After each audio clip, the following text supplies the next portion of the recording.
Pero un día como hoy, en el año 1968, el Perú comenzó una revolución con consecuencias insospechadas hasta entonces en la economía nacional.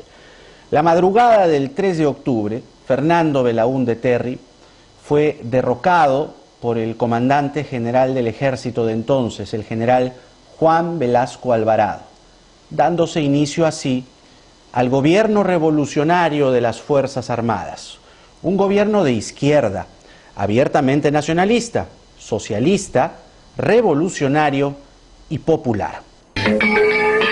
Hacia el mediodía, un comunicado informó al público que el general Velasco encabezaba la Junta Revolucionaria, integrada además por los comandantes generales de la Marina y Aviación. Se trataba de un golpe institucional. Velasco llegó a Palacio a las 5 de la tarde a bordo de un helicóptero y 2 horas más tarde juraba como nuevo jefe de Estado. El país ignoraba que bajo las banderas del nacionalismo se iniciaba una dictadura que cambiaría el rostro del Perú, iría en contra de las libertades del individuo y nos llevaría por el errado sendero del estatismo, que tanto le ha costado al Perú.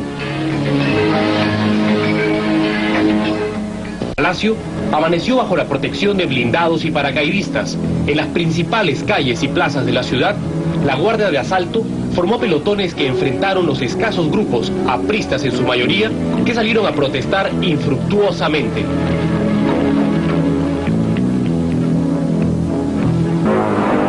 A los 6 días de instalado el gobierno militar, el 9 de octubre de 1968, el general Velasco anunció, como un acto nacionalista, la toma de los yacimientos petrolíferos de La Brea y Pariñas y la expulsión de la transnacional International Petroleum Company.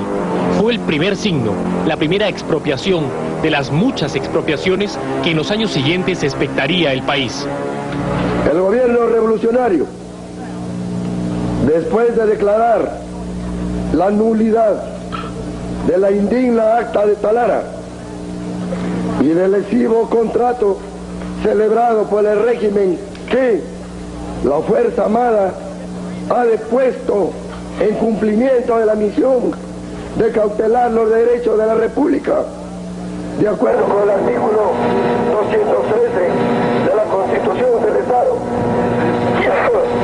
acabe de promulgar el decreto ley que ordena la inmediata expropiación de todo el complejo industrial de La Brea y Pariñas y anuncia al país que en este preciso momento las fuerzas de nuestra primera región militar que tenemos en el norte, haciéndose eco del clamor de la nación, está ingresando al campo de Talara para tomar.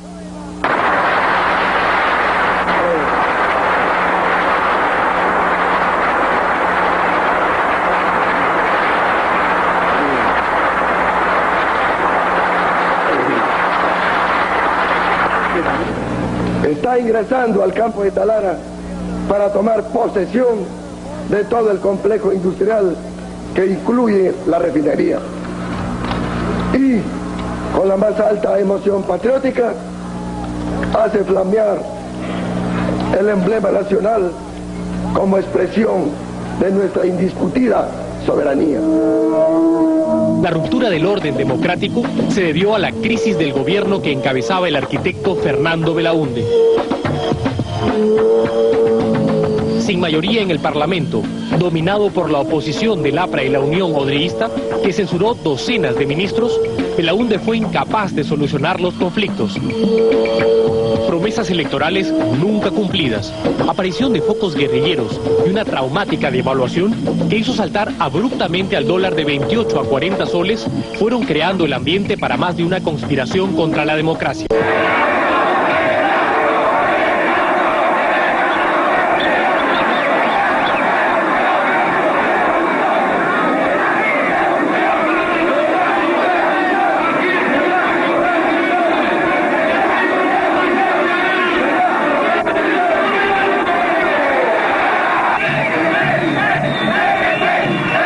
Que hizo vibrar a amplios sectores de la sociedad peruana. Es verdad que modificó al Perú tradicional, pero también es verdad en el implacable juicio de la historia que su tiempo fue el tiempo de los discursos, de los despojos y sueños revolucionarios cuyos excesos todavía afectan al Perú.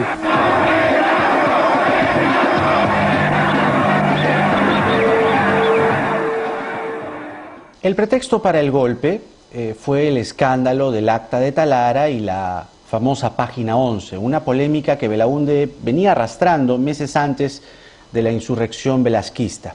Sus opositores, básicamente el APRA y la Unión Nacional Odriguista, decían por entonces que el contrato petrolero que su gobierno firmó con la empresa estadounidense International Petroleum Company era obsecuente y entreguista. Entonces, los militares encontraron en aquella transacción la excusa para derrocar a Belaúnde y quedarse en el poder hasta 1980. Como bien lo recuerdan Carlos Contreras y Marcos Cueto en su libro Historia del Perú Contemporáneo, en los 12 años de dictadura militar no hubo Congreso ni poder electoral. Un ente llamado Consejo Nacional de Justicia reemplazó a la Corte Suprema. La Constitución de 1933, vigente hasta entonces, fue abolida por un estatuto revolucionario. Los partidos políticos permanecieron cerrados o en la clandestinidad y acabó clausurándose la libertad de expresión.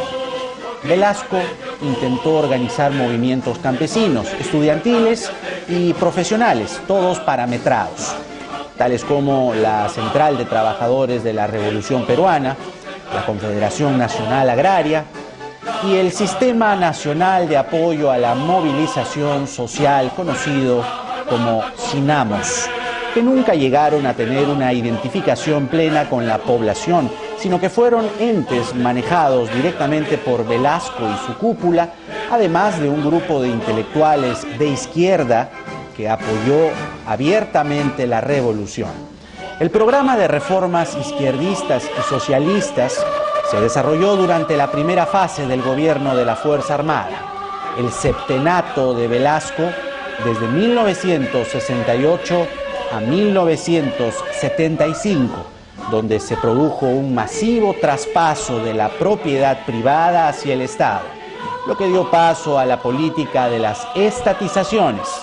Los yacimientos mineros más importantes fueron expropiados, desalojándose a empresas extranjeras que llevaban varias décadas en el país, entre ellas la Cerro de Pasco Corporation, que entonces daba empleo a unos 17.000 trabajadores. También fue expropiada la pesca, creándose Pesca Perú. Grandes empresas públicas como Centromin y Cider Perú reemplazaron la actividad privada. El transporte aéreo fue controlado por la estatal Aeroperú, que nació de otra empresa privada expropiada. El crecimiento del aparato estatal controlado por los militares dio lugar a empresas estatales terminadas con la palabra Perú, Entel Perú y Electro Perú, por ejemplo. Velasco resolvió el dilema entre la eficiencia empresarial y la justicia social, favoreciendo a esta última, la justicia social, sin tener en cuenta la sostenibilidad económica del proyecto y sin contar casi nunca con la información necesaria para estimar el costo que implicaba cada una de las decisiones. Ese gobierno militar fue llamado por entonces como un camino al socialismo puesto en marcha en el Perú.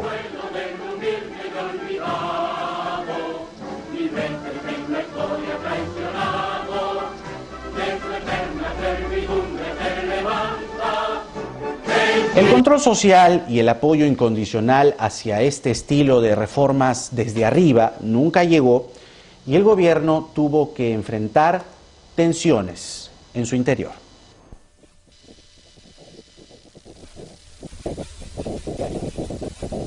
Fuertemente custodiado, el avión partió a primera hora rumbo a la Argentina, donde Belaúnde inició un largo destierro.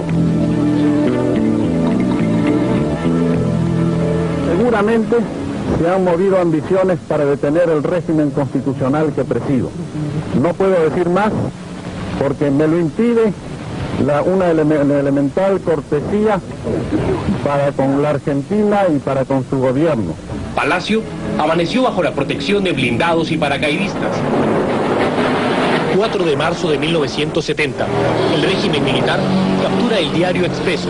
En horas de la mañana, un contingente militar ingresa a las instalaciones y Expreso es entregado a los llamados mastines de la dictadura. 9 de noviembre de 1971, apenas un año después, el siguiente abuso de la dictadura militar, empeñada en silenciar toda crítica, tuvo como víctimas a las estaciones de televisión, que fueron expropiadas en base a la prepotente ley de telecomunicaciones. En ese tiempo, el país expectaba por parcelas lo que ocurría. Casi nadie protestó. Apenas un breve editorial de El Comercio fue el único reclamo. El silencio complaciente de los demás medios no los libró. En 1974 les llegó el turno. Fueron confiscados todos los diarios. La libertad de expresión había sido liquidada. La intolerancia estaba instaurada.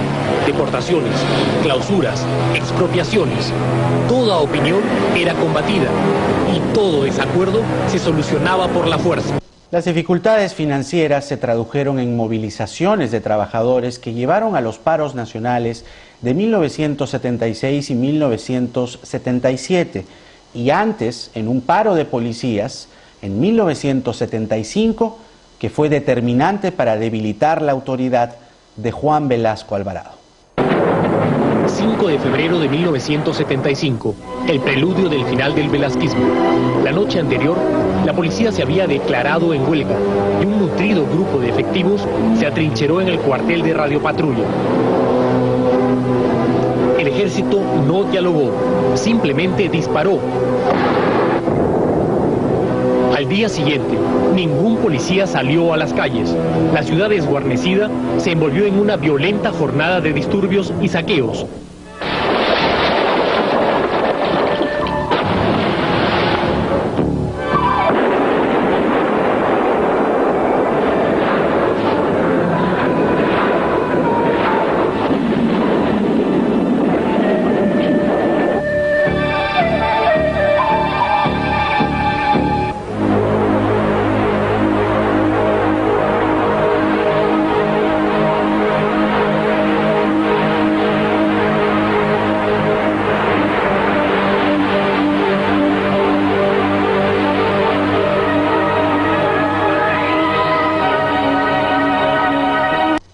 Finalmente la dictadura de Velasco se debilitó por un aneurisma que lo llevó a una silla de ruedas. El 29 de agosto de 1975 el general Francisco Morales Bermúdez tomó el mando de la revolución militar y en 1979 tuvo que convocar a una asamblea constituyente que restauró la democracia. Pero las reformas y estatizaciones que trajeron el atraso de la economía solo pudieron ser revertidas decenas de años después para que se pudiera recuperar el tiempo perdido y llegar a la posición de hoy, uno de los países que más crece en el mundo.